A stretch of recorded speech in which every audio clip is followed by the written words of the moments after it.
Embers by Walter C. Lanyon, written in 1918 at Newark, New Jersey.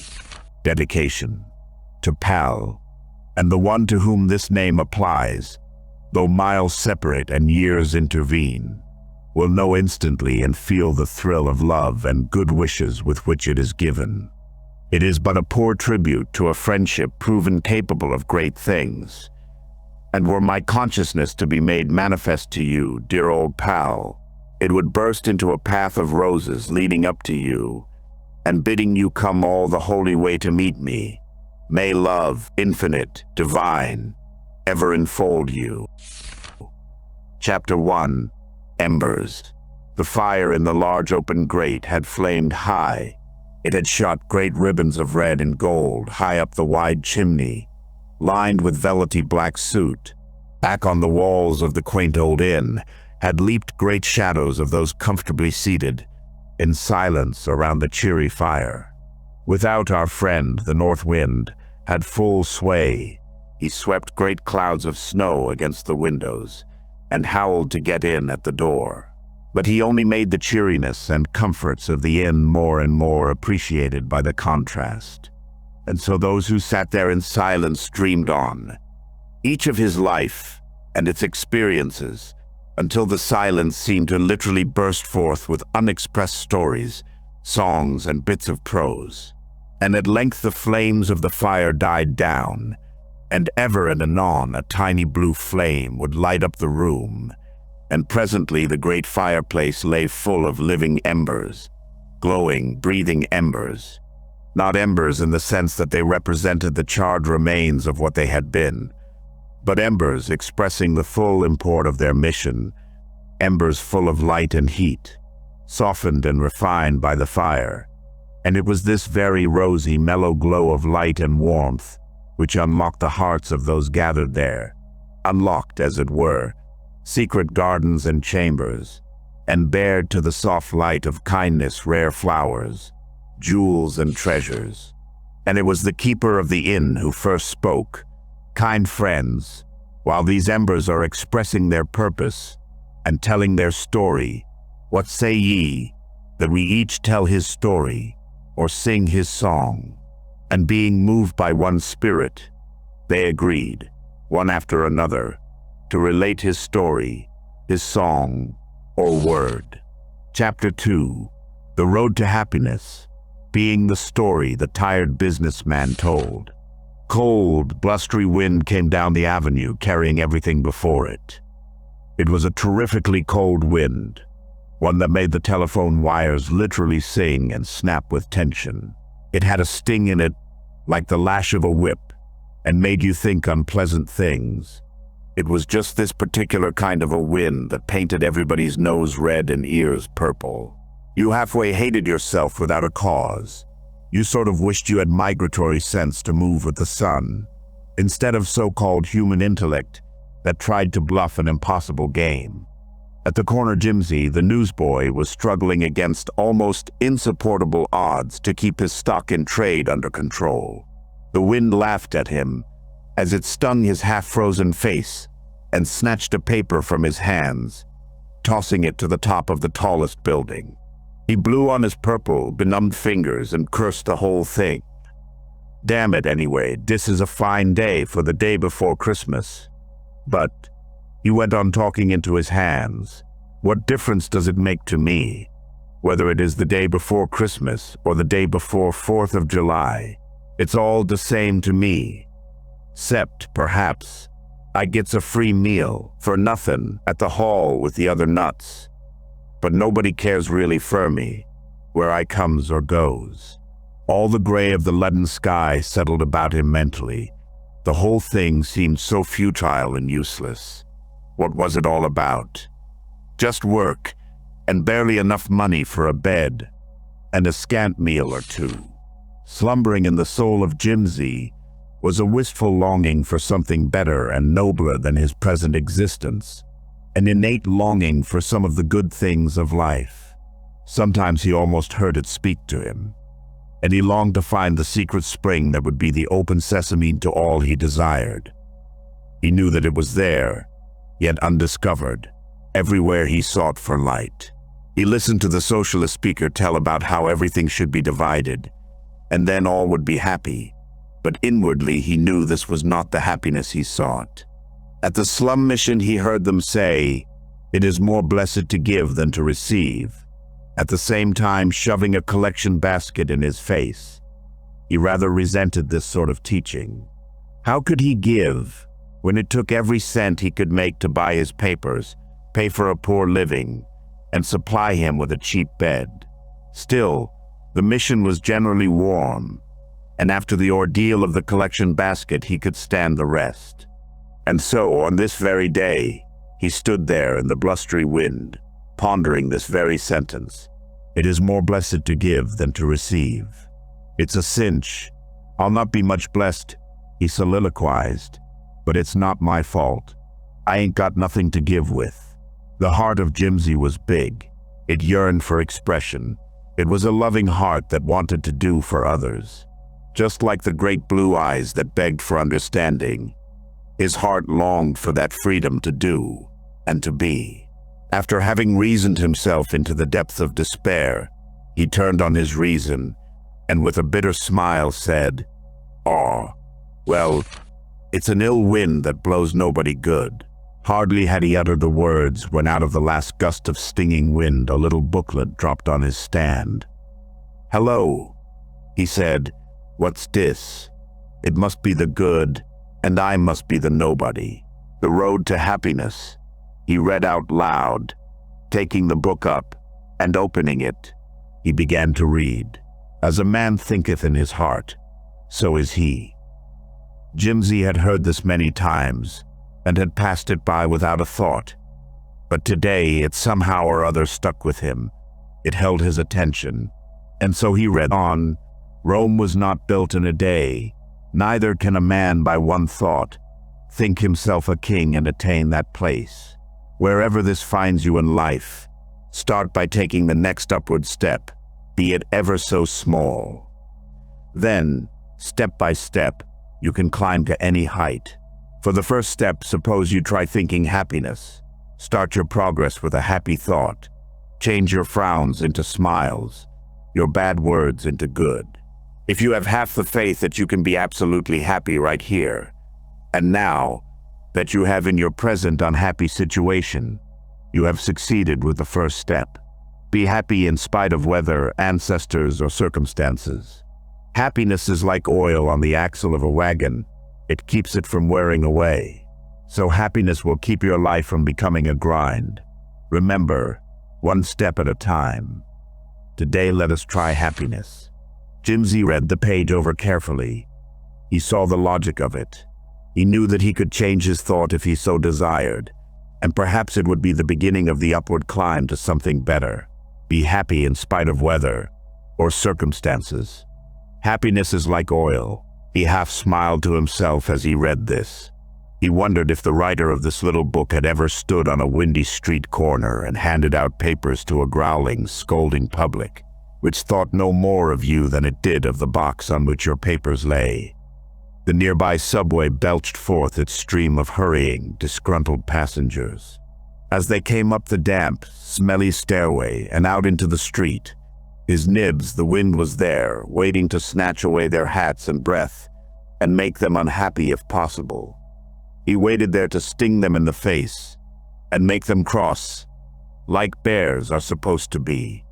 "Hoops, she's colder than $700, said his first customer, peering out of a great fur-collared coat. "I hate this kind of a beastly day." Jimsy was just about ready, through force of habit, to second the remark when he remembered the book, "Start your progress with a happy thought." "Well," he said, making change, "it's colder at the North Pole, I guess," and smiled up at the man. "It sure does make your blood circulate. This kind of a day does." The man stopped a moment and looked at Jimsy. He looked at the purple, half-frozen fingers, and smiling back at the boy said, "Well, if you've got no room for complaint, surely I haven't," and hooking his great fur collar, he went away chuckling to himself, unmindful of the wind. Later in the day, a limousine drew up to the curb. and the little gray lady called out, "Here, boy, bring me a paper." When Jimsy came with the paper, she took it, saying, "If this isn't the nastiest day I ever saw. If I were a man, I'd surely swear." The last gust of wind, which had disturbed the little lady so, had not helped Jimsy to keep his resolution to be happy. Rather, he felt like cussing for the little lady, but he turned to her and said, "Well, it is kind of cold, but think how you'll like your nice warm fire when you get home." "A warm fire," repeated the little lady, looking at the large blue eyes smiling up at her. There was a queer sort of pity and love in her glance, and smiling back at the boy standing there in the cold, she said, "Well, come to think of it, a fire does feel pretty good in this kind of weather." And so through the whole long, cold day, Jimsy kept turning frowns into smiles. He began to see how many smiles he could get from his customers. He began to count those who had come up half mad at the whole world, and who had gone away with a smile. And at night, when he sought out his cheap lodging house, he felt an inward thrill that he had accomplished something. He felt he had taken the first step up the ladder that was to lead him out of this dark pit of circumstance. He proved not only that as a man thinketh in his heart, so is he, but also that as a man thinketh in his heart, so are all other men who come in contact with him. On the next page of the little book, Jimsy read, "All things are possible to him who believes in an absolute positive good. Believe, and it shall be so. Ask, and it shall be given. Ask, believing that all that you desire will be given you, for good is all about you, waiting to be spoken into manifestation, to be asked for. Why seek ye a God that is afar off, when the living God who is able to do exceeding abundant, more than we ask or think, is right at hand, waiting to bless?" Jimsy had never prayed nor asked for anything. He only bowed his head when they prayed at the mission. The preacher always did the praying. He was the only one who knew how to get in touch with the God who was away off yonder in the skies. Jimsy never even thought of so much as trying to pray. He knew that he could never find the God who was away off somewhere with the angels. But the book said, "Why seek ye a God that is afar off, when the living God, who is able to do all things, is right at hand, waiting to bless?" Then somewhere also in the little book it explained that since all good things came from heaven, the inward desire of every living being to be better and nobler, to give and help the less fortunate brother, was but the still, small voice of truth, trying to make itself manifest in us. Only we stood in our own way. We went on trying to arrange and force conclusions, rather than leaving our lives completely to the will of God. Good. Jimsy felt rather ashamed as he read on in the little book. He remembered the voice that spoke so often, half pleading with him to do this or that, and how it had been drowned in his belief in circumstances and conditions. Then the little book said that within every man lay the possibility of being that which he desired to be, but as surely as it took proper care and attention to bring the mighty oak tree out of the tiny acorn, so it took care, good thoughts, willingness to be led as a little child, good words and deeds, to draw the perfect man out of the limited human concept of him. That night, when Jimsy was ready to climb into his 15-cent bed, for the first time in his life he knelt down and prayed. He gave thanks for the little book. He gave thanks for the happy day, and last he asked with the heart of a child, "Give me, dear God, a nice warm fire and a little love." The next day was not much of an improvement. It was blustery and cold, but the heart of Jimsy sang on. It thrilled with a certain something. It felt as free as if a great responsibility had suddenly been lifted. He felt a careless abandonment, verging on recklessness, but which was stayed by perfect faith. Looking over his papers, he smiled to himself. Nothing has changed, he said. Still everything has changed. He kept repeating to himself, I believe, I believe. The clock over in the church chimed out 10 when the limousine with the little lady drew up to the curb. "Come here, boy," she said. "If you haven't a good warm fire and a nice hot dinner to go home to today, I want you to come home with me." Jimsy lifted his large blue eyes to her and said, "I'll go, and thank you so." Picking up his 3 remaining papers, he got in with the little lady, and away they flew through the nasty cold wind, all housed in the sweet-smelling, electrically heated limousine. Pretty soon they stopped in front of a comfortable-looking old house on the park, and Jimsy followed the little lady through a hall and into a great comfortable living room, at one end of which blazed a merry fire. "It's all so beautiful and grand," said Jimsy, half aloud, holding out his hands to the fire. "My boy," said the lady, coming up to him and putting her arm about his shoulders. "It did not mean much to me until yesterday. You made me stop a moment and be grateful, and so I am sharing it with you. It is more blessed to give than to receive," she said to him, and Jimsy knew now what it meant to give. Not a little money, but a little smile, a little cheer, a little love. As they sat there before the great fire, the door opened, and the man in the great coat with the fur collar came in. The lady rose to greet him. "Well, mother," he said, not noticing Jimsy, who was buried in a huge armchair near the fire. Our little happy lad newsboy had gone. I stopped for him on the way out, but he had gone.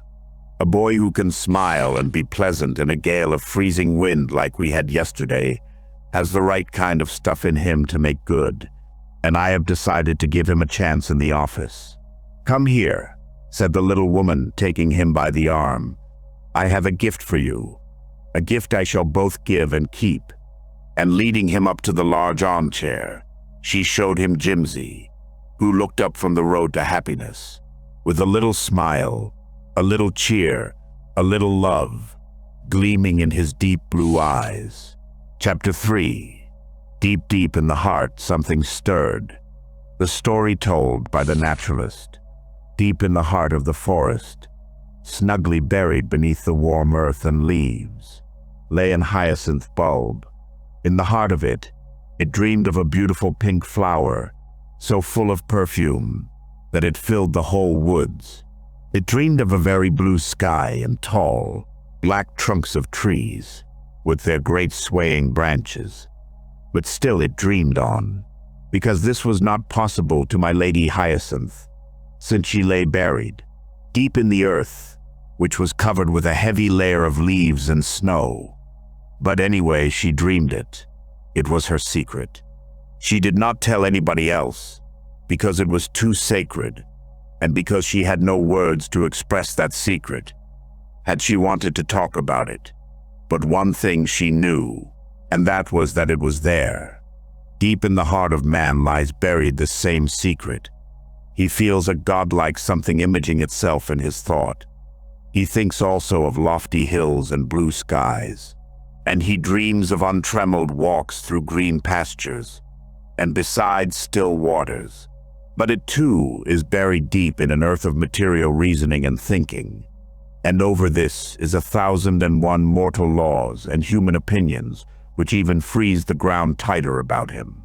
And he too tells his secret to no one because it is so sacred, and also because he has no words to express it, and then too, because no one would understand it. But within, his heart sings to him, and sometimes it almost pleads openly to be expressed. And in the heart of the pale blue egg that lay in the robin's nest, a whole world was mirrored, but it was bound by an ugly hard shell that it could never break. Its thrilling dream of flight through the air with its throat swelling with glorious music was also the secret that it kept, the secret of expressing itself. But anon, deep in the heart of the hyacinth, something stirred. It was a queer sort of a feeling, half disturbing, half joyous, almost as if something was pushing it out of its warm white bed. Yes, that was what was happening. And the hyacinth thrilled with joy, But presently it was confronted by the dark black earth, which said to it, "You can never force your way through all this. You will die in the struggle. And besides, when you do peep through, the frost will freeze you, and you'll wish you had stayed where you belonged." But something had stirred in the hyacinth, and just as she was about ready to turn back and give up, this something said, "Keep going. The way will open." And so the hyacinth abandoned herself to this inner voice, and her dream came true. And so with the little blue egg, something stirred, but the shell said, "You cannot get out of this condition. I have bound you fast. You cannot break through this wall of prejudice and heredity." But something had stirred, and the little bird kept growing until he had almost filled the shell. And then he thought, and feared and wondered, "Tomorrow I shall completely fill the shell. Then what will happen? I cannot get out. Tomorrow will be the end of it all." Tomorrow was a black and awful affair to the little bird who had almost used up his supply, who had come to the limits of his present condition. He could not see any further than the narrow boundary of his shell, and he had completely forgotten to look within, and by looking within, see the way out of the whole situation. So he settled down to worry, often looking at the tiny mite of room he had left to grow in, and which he was constantly using up. He wished he could stop growing. He wanted to save the room. He could not see that by using up the room he had, he would burst its narrow limitations and have all the room there was in the world. But presently, in his dire distress, he turned to the still, small voice within and heard the words, "Take no thought for the morrow. Now is the time. Live to the fullest extent now. If it be to the most outer limits of your environment, if it be to the last sou you possess, use all that you have, which you find necessary to use, and see what happens." So the little bird also with an abandon grew to the limit of the shell's capacity. And then the narrow walls began to crack and give way. A powerful light began to penetrate the shell, and again a wild fear took possession of him. He was losing his protection. His present home was being broken up. He was being cast into a strange world, and another panic ensued. Fearful images of what might happen if he dared to leave his present hedged in thinking. He kept his eyes close fixed on the outer condition, and they certainly looked as nothing other than chaos and decay. But the happy inner voice said to him, "Judge not from appearances. Get a look at the power back of all this change. Keep praising its wonderfulness, because all power is good, and only good can result from any change when you declare that the power of good is at work accomplishing whereunto it was sent." So the little bird felt a happy, contented feeling that the whole matter was in the hands of this power, and that, whatever came, it must be good for him, because there was but one power, and that one good. And at last the shell gave way, and his dream was realized. Had he one regret that he had declared the truth about there being but one power, and that one good? Had he one faint longing to return to the narrow confines of his former abode? Had he one fear that he could not meet the issues as they came to him if he listened to the still, small voice within? No, not one. He lay there snugged up under the wings of love. Oh, so happy, so warm. And as he lay there, he listened to the singing of the heart of love. It was a silent song, not heard with ears, but infinitely sweeter. It was the great heart of love that sings a constant symphony of harmony and love to the listening ear. It was the great unselfish and impartial parent love which breathed forth in holiness, "Our Father which art in heaven." It was the joy of being in his presence and feeling his tender care and relationship that wove itself into the song which the little bird heard, but which the noisy world missed. And so within the heart of the man, something stirred, but he too was afraid to listen. His family said it was imagination. His friends laughed at it. Material laws held up its hands and said, "Impossible, idealistic and absurd." and the poor fluttering hopes of man fell into despair and bondage. But the heart of him sung on, "You are free-born. You are the son of a king. Speak as one having authority. Ask and ye shall receive." And little by little the man began to listen to this inner voice. He used the manna of that day without fear that the inexhaustible source would be cut off, without trying to hoard up enough for tomorrow. And presently the shackles dropped from him and he walked free, a son of the king. So, dear one who has heard this story, if a condition presents itself to you that you do not understand and which seems like chaos or fear, just turn within and declare that the power operating within you can only be good, since all power is good, and judge not from appearances, no matter how contrary to good they seem. The very worst condition that may present itself to you may only be the power of good pushing you from the shell of limited thinking and preparing you to enter a greater sense of heaven. And if in your sickness you stop but a moment and realize that the only power operative, not only in you but in the whole universe, is good, and that power is always present, you will quickly see that what seems to be sickness is merely an evil thought being destroyed or pushed out of your consciousness by this ever-operative power of good. And you will rejoice in the midst of the lion's den, because you will realize that the night is far spent, and already you will begin to see the rosy tint of dawn, if you but turn to the east. So, no matter what the condition seems to be, just declare the allness of this one power good.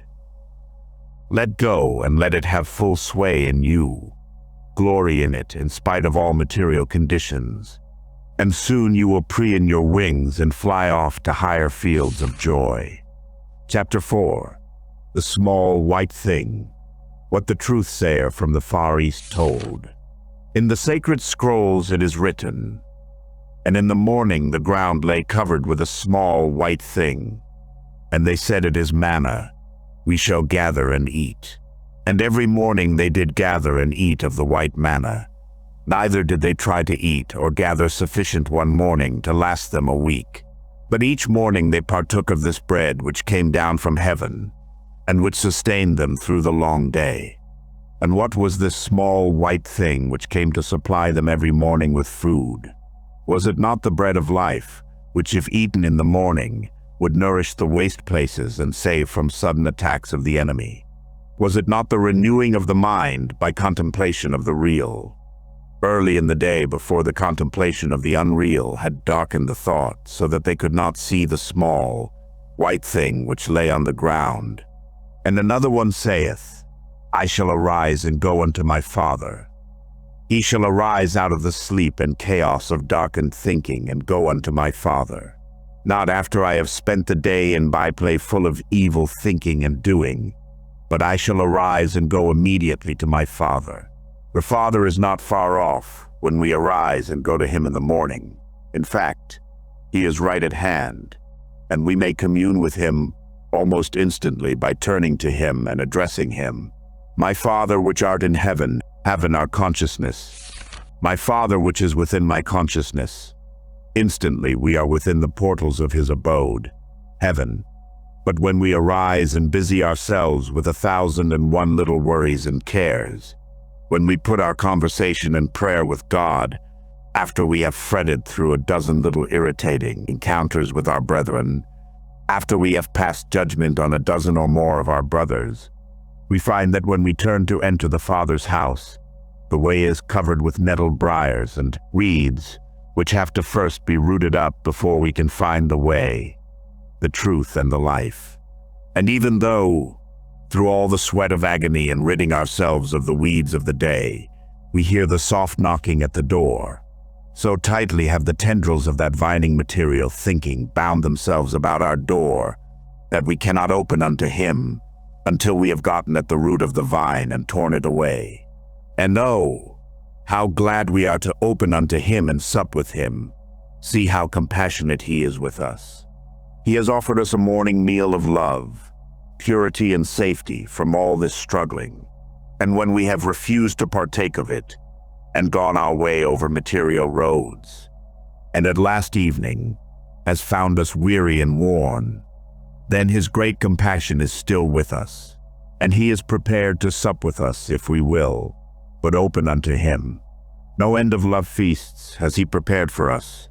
No place in the journey is he not ready to prepare a table for us in the presence of our enemies. No end to his inexhaustible love, which constantly invites and enfolds us. Then why, my dearly beloved, will you not accept the morning refreshing, gather and partake of that manna, that bread of life, that substance from above? Suppose you give thanks while you are partaking of this heavenly manna. Suppose you acknowledge to yourself that you are filled with the bread of life, that you are sustained and kept by it, and that your spiritual body is like a well-watered garden in the midst of which flows the river of life, purifying and beautifying it eternally. Then, after you have bathed in the purity of this inflowing flood of love, arise and be about thy Father's business, and see if, during the long day, he does not direct thy every step. There will be a little thrill of joy ripple up in you as you secretly keep the faith within yourself, and you will feel the joy of doing his bidding. A little thrill of joy that will grow and broaden as it flows on, because it is fed by an inexhaustible source of joy, and the handwriting on the wall shall be your protection, and it shall be just the wisdom you need at that time. If, for example, you are about ready to judge your brother, the handwriting on the wall will appear, "Judge not." What a happy translation follows, for God has relieved you of the burden of passing judgment on anything. Even you shall not condemn yourself. Think what a big responsibility is lifted from your shoulders. You do not have to judge, and think how easy it is to get rid of criticism when you say, "Well, I do not have to bother with judging you.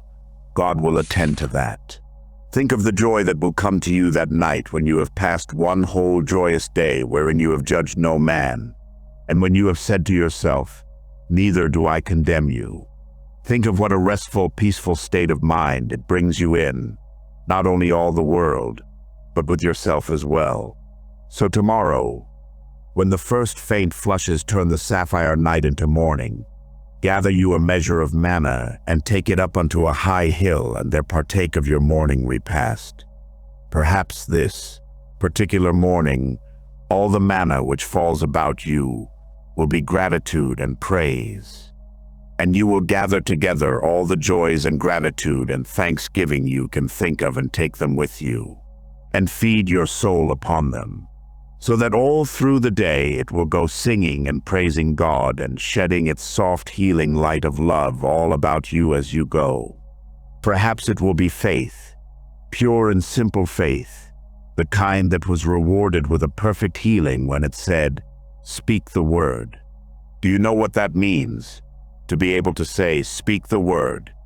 It means a complete abandon to a living, vibrating faith that is sure to accomplish. So it may be faith, but whatever it is, take unto yourself a full measure and feed thereon. Chapter 5. Love leads the way, the song of the singer. Through pastures green he leadeth me, by the water still and calm. His loving arm encircles me, and shields me from all harm. When trials come to me, I know his healing light he'll send. His love and truth shall be with me unto the journey's end. Fear not, for he is ever near, though the way be dark and drear. His sweet words, "Peace, be still," shall calm all sense of mortal fear. If I but listen for his voice, his love points out the way. His angels shall come unto me, and lead to perfect day. Chapter 6. Words. The story the gardener told. It was only a word that started the whole trouble. The doctor who dwelt by the temple said that word. He had said it, half unthinkingly, to the wife of Agara. Agara has sickness that he knows not of, an incurable sickness. Hopeless. Hopeless was the word which threw the wife of Agara into a panic of fear. Her spirited step lagged as she wended her way home. Her voice was dull, and her eyes were dimmed with tears. A word had done it. At the gate of their court, she met the mother of Agara, who greeted her with a kiss and a kindly smile. "Why these downcast eyes, my beloved?" And then the wife of Agara told her what the doctor had said, told her the word, hopeless. And likewise the smile died from her lips, and the light of her eyes dulled, and the mantle of gloom spread its dark folds about her. She had heard the word. That one word uttered in a half-thinking way had thus far spread its seeming power, and as it passed from lip to lip its influence widened. One after another felt the poison fangs of hopeless sink into their hearts, and the deadening effects of its poison stealing along their veins. And the doctor went gaily on his way, forgetting in a second his message to the wife of Agara. But his word had set a whole household at variance, had set at naught years of dreaming. "Is there, then, such power in a single word?" said Agara, who at last learned the cause of the gloomy atmosphere of his otherwise happy home. "Can a single word, a single spoken word, carry such tremendous power with it?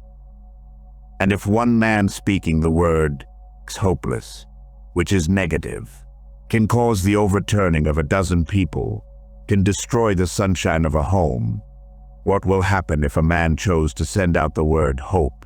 And rising up, he said to his dear ones, "There is hope.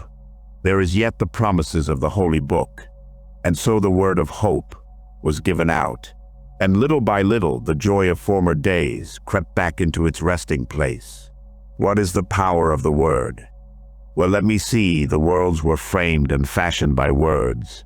And further, the word was made flesh. Man himself is the spoken word, the thought of God. In reality, the word is but the vehicle of thought, and since mind is everywhere present, and thought is the timber of which mind is composed, then the word is everywhere present waiting to be expressed. Let us examine back into the original of our spoken word, yours and mine. For example, what was the thought back of our word, back of us? Here's the word. Man was made in the image and likeness of God, free, perfect and eternal, divinely fair, the son of a king. These are some of the words that were expressed for us. These were some of the words that were sent forth. And my word shall not return unto me void, but shall accomplish whereunto it was sent. Is your word going to return void, or is it going to accomplish whereunto it was sent? You only have to remember that you are the idea of God, the expression of Him, His spoken word made flesh, to know that you must accomplish whereunto you were sent. What about poverty when we seek out the spoken words, which shall not return unto Him void, and find joint heir with Christ? Christ the older brother, son of a king, and we joint heirs with Him. Can poverty stand before the unlimited riches of God? You and I, sons of the same, and only Father, the King of Kings. This is the spoken word that has come down through the ages, and which we have failed to hear. What about worry and care when my peace I give unto you comes to us from the source of all peace? Can you listen for a moment while the still, small voice says, "Peace, be still"?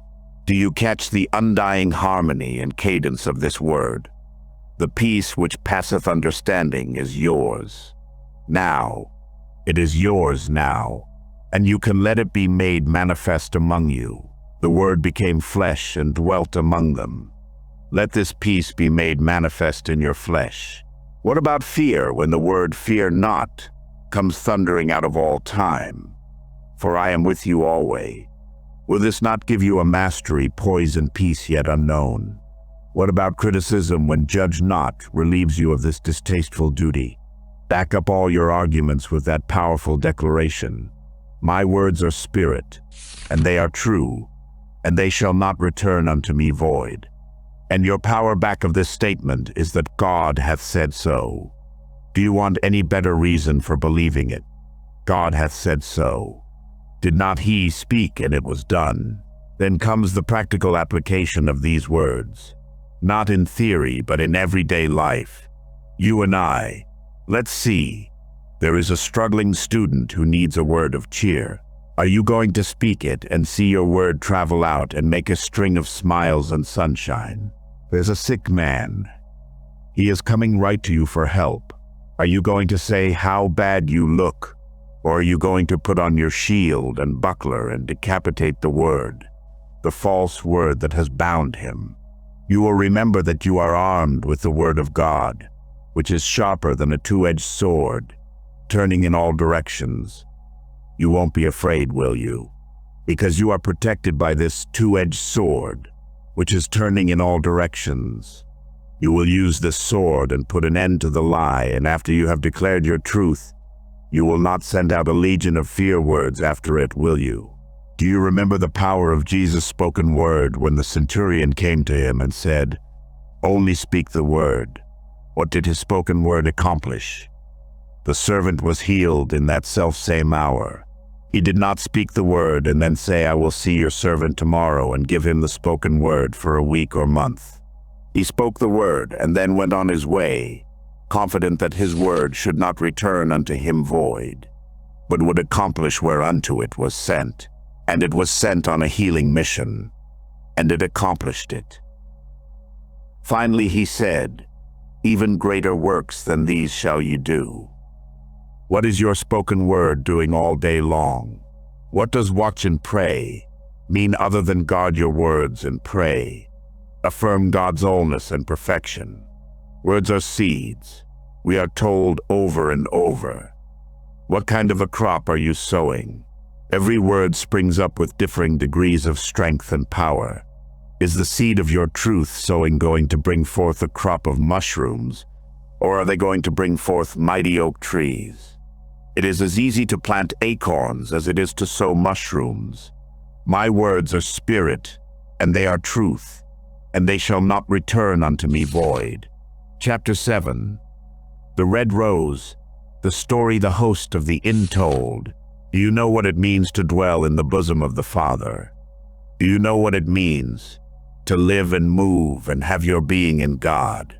Since God is ever-present mind, then to live and move and have your being in God is to live and move and have your being in mind.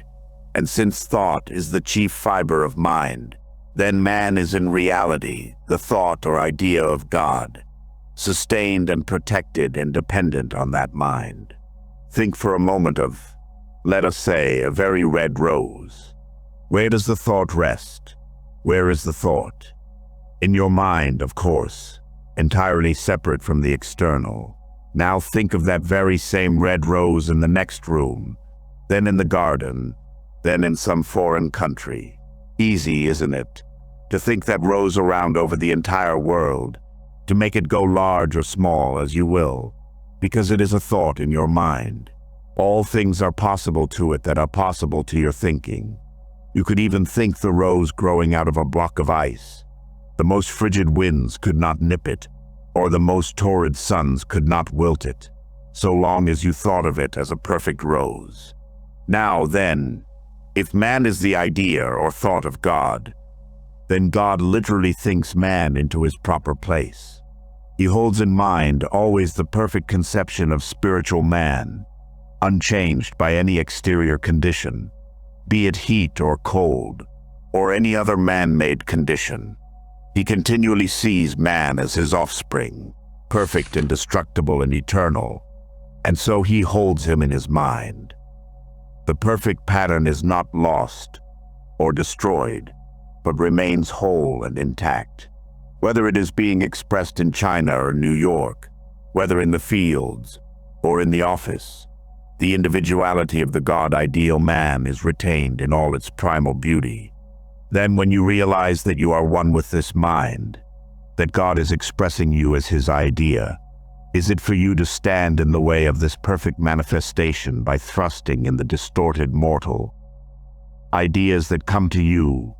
Rather, should not this prayer be on your lips? Thy will be done, and put aside all outlining and striving to bring certain results to pass. He will not suffer you to be lost. He will abundantly prosper those who give all and follow him, but he will do it in his own way, and in the place or land that he has given unto you. Have no fear. He will not think his ideas into a place, a problem, or condition which cannot be perfectly met. When thou passest through deep waters, I am with thee, and no plague shall come nigh thy dwelling. That again I say unto you, be not afraid. God is mindful of his own, and his way is peace. Chapter 8. God's in his heaven. What the poet sang, God's in his heaven. All is well with the world. Sung the poet, and the kingdom of heaven is at hand. It is within you, breathed forth an inspired one. If the kingdom of heaven is at hand, as we are told, and it is within us, and is the dwelling place of God, then surely our consciousness is the abode of God, good. And when God or good rules in the kingdom of consciousness, then all is well with the world, body, and it is like a well-watered garden, like a tree growing by the banks of a river. Oh, taste and see that the Lord is good. Dip deep into this fountain of pure love and fill your mind full of the strength and power of omnipotence. Ponder it, think of the nearness of him, nearer than hands or feet, and in his heaven our consciousness. Then can you go forth with a new strength of purpose, a new courage heretofore unknown. For he will speak as one having authority. He will rule his kingdom with perfect peace, poise, and power. He will fight the battle and win the victory. Chapter 9. God and man. Man is as inseparable from God as he is from his shadow. The reason of one is the cause of the other. As nothing can obliterate your shadow or separate you from it, so nothing can separate you from God. Storms may beat upon it, rain may fall upon it, but the shadow is not effaced or even affected until its cause is removed. Since God, whose image and likeness you are, whose reflection you are, is immovable and eternal, unchangeable and fixed, there is no fear that the cause for your reflection will be taken away. To have a shadow, it is necessary to have light shining on us, and the way to keep this light shining on us is by keeping a heart full of gratitude, full of the oil of joy of right living. There are no gray days in a grateful heart. The sun is always shining there. That which is yours will come unto you, not by any frantic struggling and fighting to wrestle it away from the giver of all gifts, not by long and dark hours of laboriously knowing the truth, but by letting it float into you as a natural sequence of right thinking, just like the light comes to you in the morning. You don't fight for it. You don't go out to meet it. You let it come unto you. There is clean, wholesome activity about this letting. It is the jewel of thought turning in all directions to catch all the light possible. It is the obedience of the sunflower which follows the sun across the sky each day, ever with its eye heavenward on the source of all light, and at night, immediately after it has set, turning its face eastward, ready and waiting for the first faint flushes of the dawn. Keep, then, your mind's eye open to every bit of truth and love that is being sent out to you by the all-loving Father, and all else will take care of itself. Progress.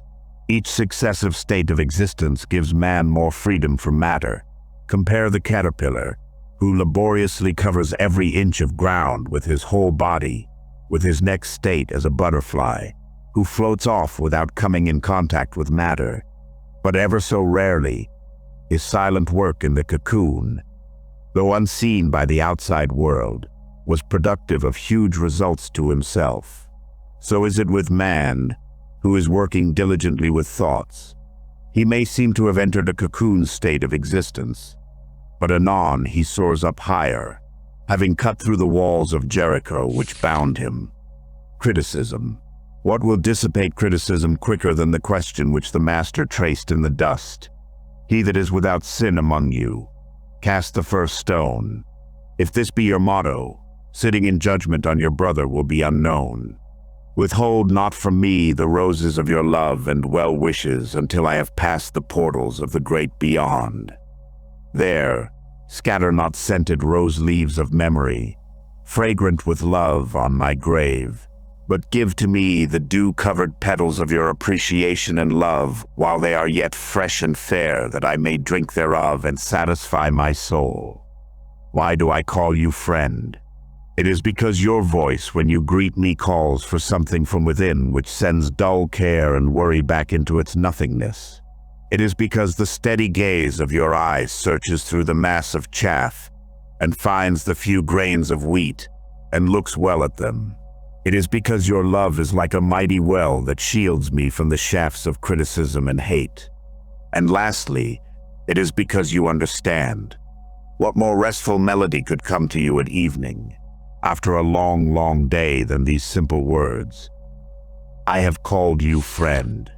On gray days, take out your jewels of gratitude, for in them the sun of happy hours is yet shining. When the storm is upon you, stand fast. There is another in deeper water than you who is looking for your light. Unself yourself by helping the man farther down to get up to your level, and God will lift you both up. When the day is sunny, fortify yourself that when the storm breaks you will find yourself protected against sudden shafts of wrong. Remembering all the while, if your load seems hard and heavy, that the place you find yourself in is the place you have made by your own thinking. Think yourself out of hell by knowing, if I make my bed in hell, there is God, knowing that where God is, heaven is.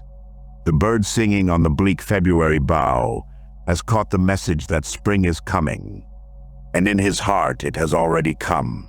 So man who is spiritually alert catches the messages of divine intelligence long before the ice of materialism melts into the sunshine of love. And he too sings of the completed word. Father, I thank thee that thou hast heard me. Why feed on the husks of hate, jealousy, envy, and wrath, when you might be feeding among the lilies, love, peace, calm, and harmony? Worry is like a cat chasing its tail. It never gets anywhere, and at last drops exhausted within the tiny circle it has trod. If you want to level up your manifestation skills, smash the like and subscribe button. May you be blessed.